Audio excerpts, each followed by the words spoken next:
All right, what's up, guys? Fly Stewie here. Just finished watching Andrew Yang's debate. Gonna go over everything he said in the debate, so let's get into it.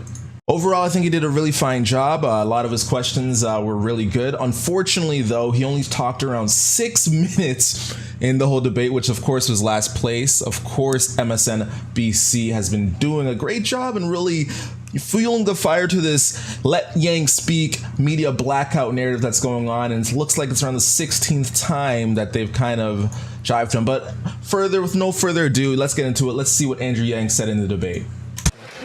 Mr. Yang, you've made a virtue of your outsider status. You've never served in the military or in government. What has prepared you to respond to a terrorist attack or a major disaster?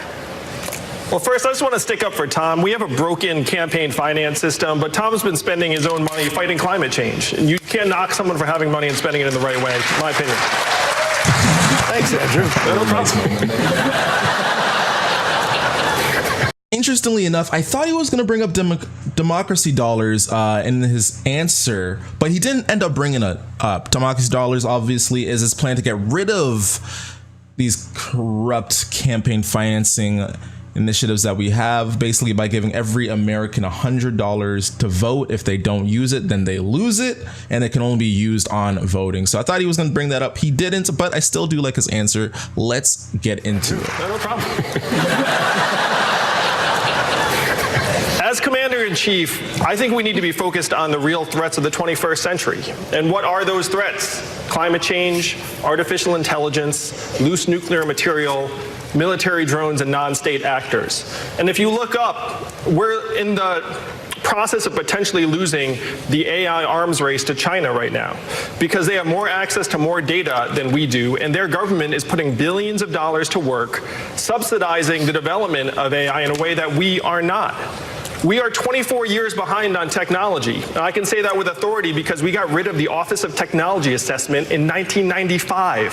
Think about that timing. I guess they thought they'd invented everything. The next Commander-in-Chief has to be focused on the true threats of tomorrow, and that's what I will bring to the table as Commander-in-Chief. Thank you, Mr. Yang. Andrea? We now focus on an issue facing many Americans, childcare and paid family leave. Here in Georgia, the average price of infant daycare can be as much as $8,500 per child per year. That's more than in-state tuition at a 4-year public college in Georgia. Mr. Yang, what would you do as president to ease that financial burden? There are only 2 countries in the world that don't have paid family leave for new moms: the United States of America and Papua New Guinea. That is the entire list, and we need to get off this list as soon as possible.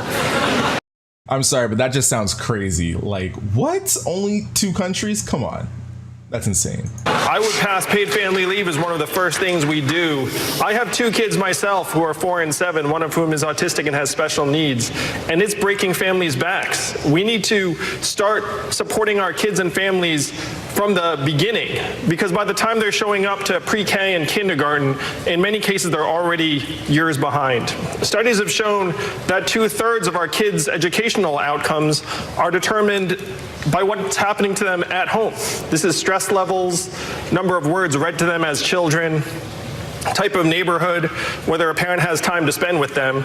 So we need to have a freedom dividend in place from day one, $1,000 a month for every American adult, which would put, in many cases, $2,000 a month into families' pockets so that they can either pay for childcare or, if they want, stay home with the child. We should not be pushing everyone to leave the home and go to the workforce. Many parents see that trade-off and say if they leave the home and work, they're going to be spending all the money on childcare anyway. In many cases, it would be better if the parent stays home with the child.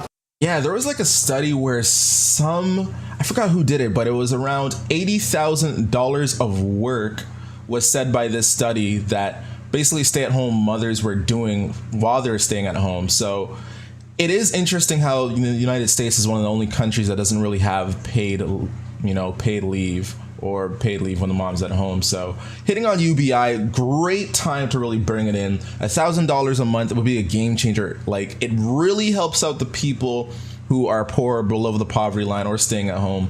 it is somewhat pretty good for the people in the middle class. And upper middle class and upper class people are like, $1,000 is nice, but it doesn't really affect them. So I love the universalness of it. Take out the bureaucracy. Don't make it means tested. Don't make it only for certain groups. Just give it to everyone. It will cut down small government. Great answer to this question. Thank you, Mr. Yang. Mr. Yang, if you win the 2020 election, what would you say in your first call with Russian President Vladimir Putin?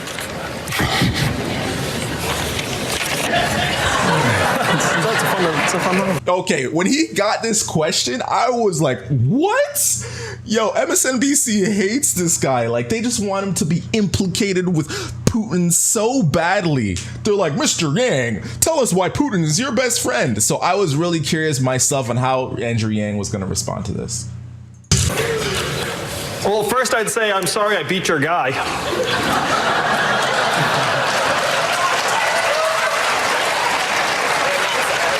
Or not sorry. Not sorry. And second, I would say the days of meddling in American elections are over, and we will take any undermining of our democratic processes as an act of hostility and aggression. The American people would back me on this. We know that they've found an underbelly and they've been clawing at it, and it's made it so that we can't even trust our own democracy. The third thing I would say is that we're going to live up to our international commitments. We're going to recommit to our partnerships and alliances, including NATO. And it was James Mattis that said that the more you invest in diplomats and diplomacy, the less you have to spend on ammunition. That has to be the path forward to help build an international consensus, not just against Russia, but also to build a coalition that will help us put pressure on China in terms of their treatment of their ethnic minorities and what's going on in Hong Kong. I want to propose a new world data organization, like a WTO for data, because right now, unfortunately, we're living in a world where data is the new oil and we don't have our arms around it. These are the ways that we'll actually get Russia to the table and make it so they have to join the international community and stop resisting appeals to the world order. Thank you, Mr. Yang. Rachel? I mean, overall, just great answer. I really liked it. It could have gone really, really south, but he just that first line talking about how Trump, I beat your man Putin, just right on the money. I think he killed that. Mr. Yang, what would you do about the issue of white supremacist violence? Well, first we have to designate white supremacist terrorism as domestic terrorism so that the Department of Justice can properly measure it. I talked to an anti-hate activist named Christian Picciolini, who told me about how he was radicalized over a 10-year period. He said he was a lonely 14-year-old and that he was reached out to by a hate group, and he wound up joining it for a decade. Now he's out and he's helping convert people out of those hate groups and back into the rest of society. But what he told me was that if anyone had reached out to him when he was that hurt, broken 14-year-old boy, he would have gone with them. He said if it had been a coach, I would have gone with him. If it had been a mentor or teacher, I would have gone with them. But instead it was a hate group. So what we have to do is we have to get into the roots of our communities and create paths forward for men in particular who right now are falling through the cracks. And when you look at gun violence in this country, 96+% of the shooters we're talking about are young boys and young men. We have to, as a country, start finding ways to turn our boys into healthy, strong young men who do not hate, but instead feel like they have paths forward in today's economy. Mr. Yang, thank you for that. I think that answer is very important. You know, I think with this election cycle and just in general, young men, especially young white men, have been typically going to the Republicans because the Republicans has been very spot on with this message. I think the Democrats definitely have to do a better job with their messaging, not demonizing people for being young men, and really getting back on brand and helping, you know, show that the Democrats are the party of young men. For that. I'm here with my wife, Evelyn, tonight. We have two young boys, Christopher and Damien. How many of you all are parents like us here in the room? So if you're a parent, you've had this thought, maybe you've been afraid to express it, and it is this: our kids are not all right. They're not all right because we're leaving them a future that is far darker than the lives that we have led as their parents. We are going through the greatest economic transformation in our country's history, the fourth industrial revolution, and it is pushing more and more of our people to the side. We talk as if Donald Trump is the cause of all of our problems. He is not. He is a symptom, and we need to cure the disease. Now, my first move was not to run for president of the United States, because I am not insane. My first move was to go to D.C., talk to our leaders, and say, technology is ripping us apart, immigrants are being scapegoated, our kids are being left behind, and the American dream that my parents came here to find is dying before our eyes. And the people in Washington, D.C. had nothing for this. They don't want to touch it. They don't want to talk about an issue they don't think they have a solution for. I'm not running for president because I've fantasized about being president. I'm running for president because, like many of you here in this room tonight, I'm a parent and a patriot, and I have seen the future that we're leaving for our kids, and it is not something I'm willing to accept. We need to create a new way forward for our people. If you want to join us in rewriting the rules of the 21st century economy, go to yang2020.com and make it so that we can look our kids in the eyes and say to them, and believe it, your country loves you, your country values you, and you will be all right. Thank you, Mr. Yang.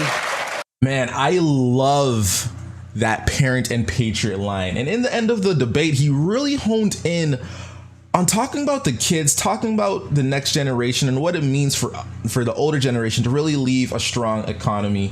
You know, a study came out saying that this generation of kids coming out was the first one expected to do worse than their parents or have less wealth than their parents. And I like how Yang ended out strong. All in all, great debate. Really liked it. As of now, Yang needs one more national poll at 4% to qualify the December debate. So let's see if this will do it. And go Yang 2020. Of course, if you like the video, make sure to like and subscribe. This channel is about connecting investing to pop culture, so if you're into that, make sure to like and subscribe. And of course, we Flight Crew, we have to take off. See you guys next time.